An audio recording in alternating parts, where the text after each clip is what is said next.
The most obsolete idea is go to school, get a job, work hard, save money, get out of debt, and invest for the long term in the stock market. See, why would you save money when they're printing trillions of dollars? The gap between the 1% and 99% is massive. You see, it's not just money. We have to step back and look at the bigger picture. So what do you do? In every one of us is a poor person. There's still a poor person inside me. There's also a middle class person. And the middle class person wants security. They want that steady paycheck. And that is a rich person. And they're all inside of us except that it's not taught. You're taught to go to school, get a job, and get a paycheck. You're not taught how to get rich. If you read Rich Dad, Poor Dad, my rich dad refused to pay me.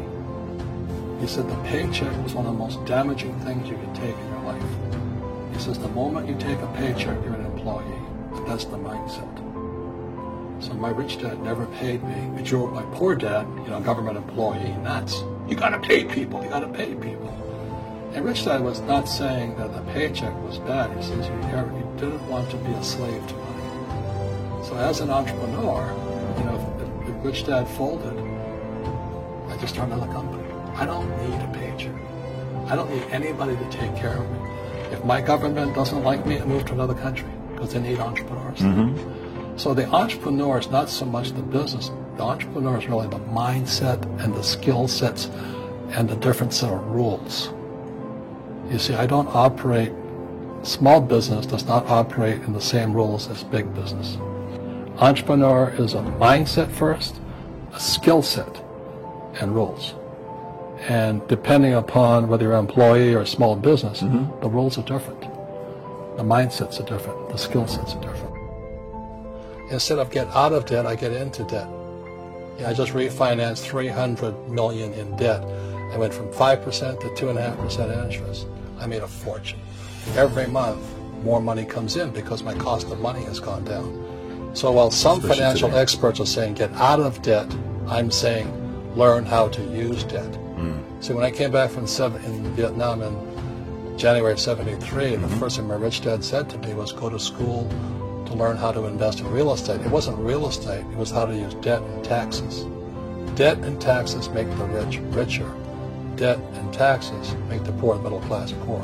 So all the rich guys who are doctors or lawyers or, those guys, they're getting creamed. They don't know why. Doctors are getting creamed. Oh, yeah, they're making more money, but the take-home is less. Sure. My doctor just yelled at me. He's happy. He says, oh, guess what? I finally made $1 million. And I said, yeah, this was just 3 weeks ago. And so I said, yeah, well, how much you pay in tax? He says, $750,000 in taxes. So his net was about $400,000. That's not bad. But when I make $1 million, I keep $1 million. And the reason is because I don't make it by working for money. See, if you work for money, you're taxed. So that's why lesson number 1 in Rich Dad, Poor Dad is the rich don't work for money. What we do instead is we create businesses as entrepreneurs. We acquire real estate. I don't invest in the stock market. Okay? So the reason is because as entrepreneurs, I have more control over my income, how much I make, and how much I pay in taxes. And because I'm an entrepreneur as well as an investor in real estate, I pay 0 tax. So every time I make, let's say, $1 million as an entrepreneur, I immediately invested in real estate. I have a 4-to-1 step up. So I put $1 million in real estate. I get $4 million from the bank. That's why I love banks. But the banks are screwing everybody else. Terrible, but it's good for me. That's why you said when you print, it's good for you, but when you print, it's bad for people that work for money. Because when you print, savers get creamed, and people who work for money get creamed. When they print, debtors get rich. You see, debt and taxes make the rich richer, and debt and taxes make the poor middle class poorer. So when we have obsolete ideas, we get obsolete results.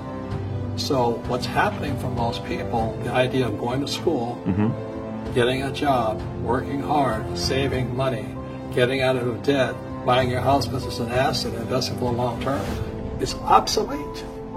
The world has changed. The world changed in 1971 when President Nixon took us off the gold standard and money became debt. Today, the banks are charging you interest to save money. In other words, the banks don't want your money because they printed too much of it. And that's why there's these bubbles in stocks and bubbles in real estate and all this. People are dumping the cash. So as I said in here, savers are losers and cash is trash. And yet people, well, I want a high-paying job. Well, that's an obsolete idea. Get out of debt is an obsolete idea. You should learn how to get into debt, how to use debt to get rich, and they'll never teach you about taxes. The reason the 1% is way up here and the 99% are going this way is because when you print money, two things happen: inflation and taxes. It's crushing. And any entrepreneur thinks, I'm just going to make money, I'm going to start a business and make a lot of money because that's what we talk about. They really have got to smell the roses, man. You know, that's not what the real entrepreneurs are doing. Most entrepreneurs, there's 28 million small business owners in America. 24 million are one-person entrepreneurs. They're called non-employee entrepreneurs. So because that's what happens is when people don't really understand what an entrepreneur does. So most people are self-employed, but they're not really entrepreneurs. The self-employed pay the highest taxes of all, and nobody tells them that. Yeah, it's also called the entrepreneurial spirit. But what we were actually talking about was there's no such thing as a bad economy. You know, there's the external, you and I, we all have an external economy, but we also have an internal economy. And the willpower is to change our internal economy. So for me, I can see the good and I can see the bad. I don't really give a damn because I'm going to be rich anyway. But a poor person with a poor personal economy, all they're going to see is a bad economy because they don't know how to make money in any economy. And a middle-class person, they have a middle-class economy. You know, what they want is a nice house and a steady paycheck and the job and the car. And so when you take their job away, to them, that's disaster. Well, since an entrepreneur doesn't have a job anyway, it's no big deal. So all I'm saying to people, and it's what Bucky Fuller taught me, is always two sides, you know what I mean? Unity is plural, at minimum two. So if you think the economy is bad, it's because your economy is bad.